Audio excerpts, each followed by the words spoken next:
In today's video, I'm going to talk about the legacy of 1776, the 4th of July, Independence Day. I want to talk about the 4th of July because this is a channel that is dedicated to leaving legacy.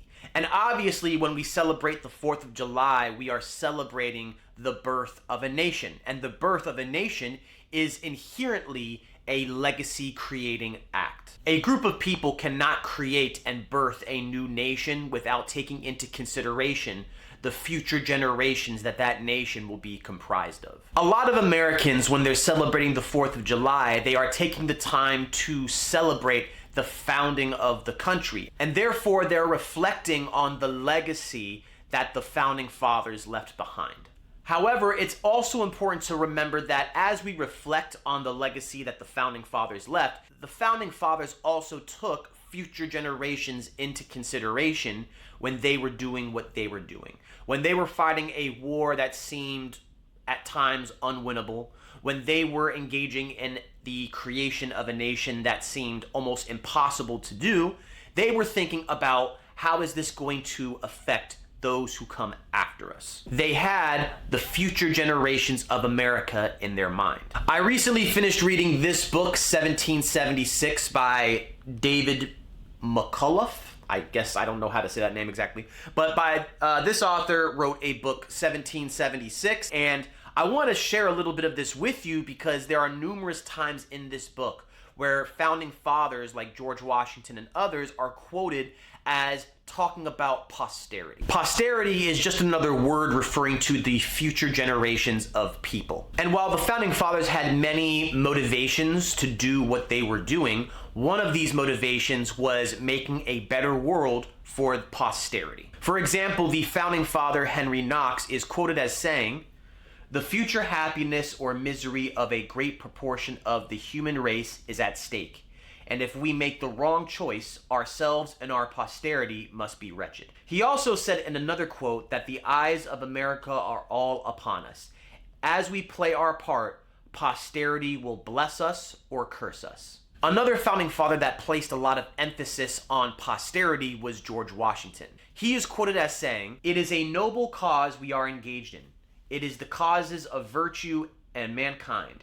Every temporal advantage and comfort and our posterity depends on the vigor of our exertions."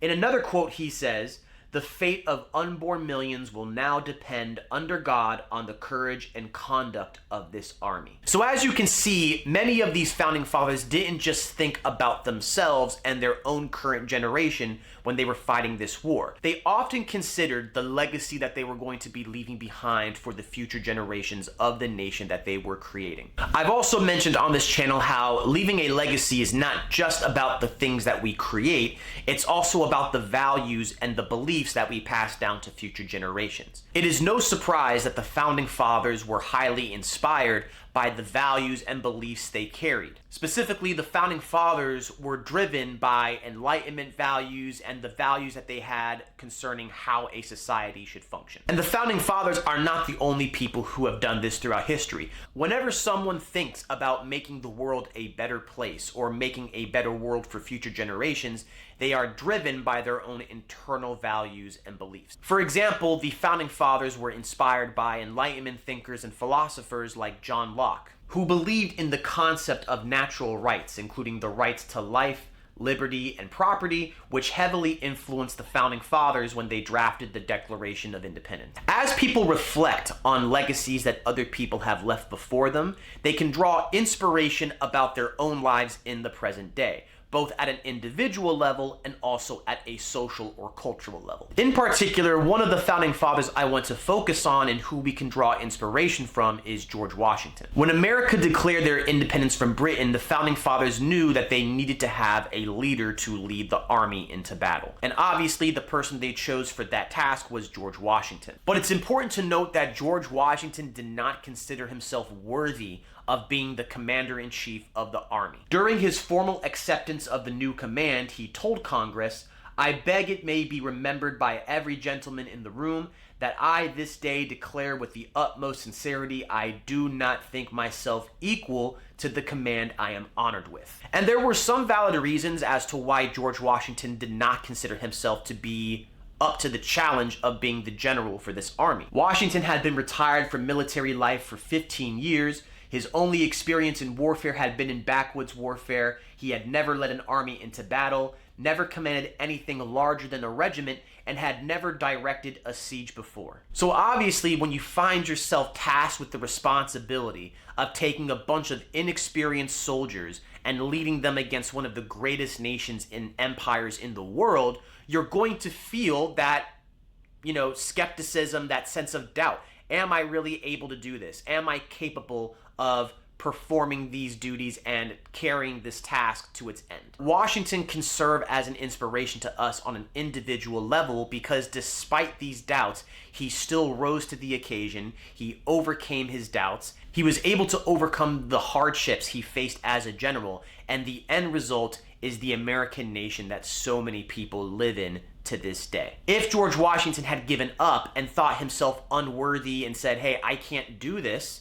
then we never would have actually had the country of America ever being birthed. And so if there's ever a time in your life as an individual that you are faced with some challenge and you think to yourself, I don't know if I'm actually capable of doing this. I don't know if I'm up to the challenge. I don't think that I am worthy of doing the responsibilities that I'm actually given. It's always important to remember that the very country of America serves as an example that there were people who came before us who thought the exact same way, and they persisted, and they were able to succeed despite their doubts. They were able to find within themselves the confidence to do the job, and the result is this country.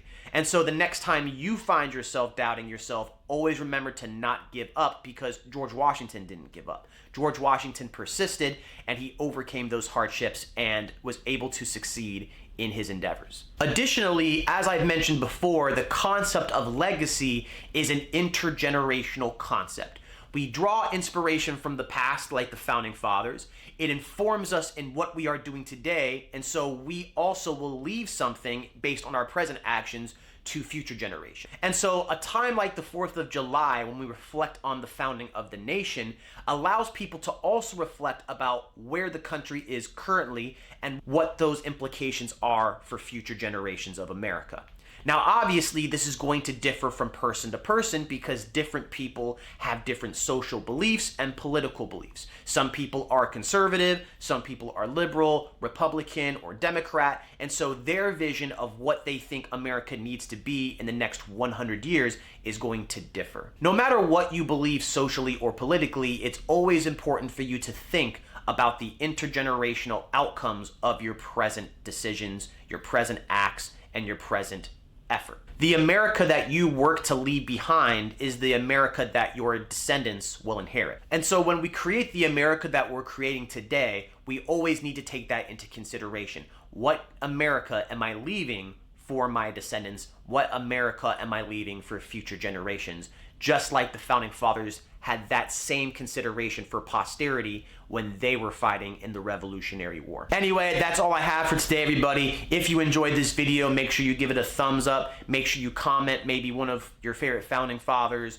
something you like about American society, some area where you think American society might improve. And also make sure that you subscribe to this channel so you can get more content that I'll be posting in the future.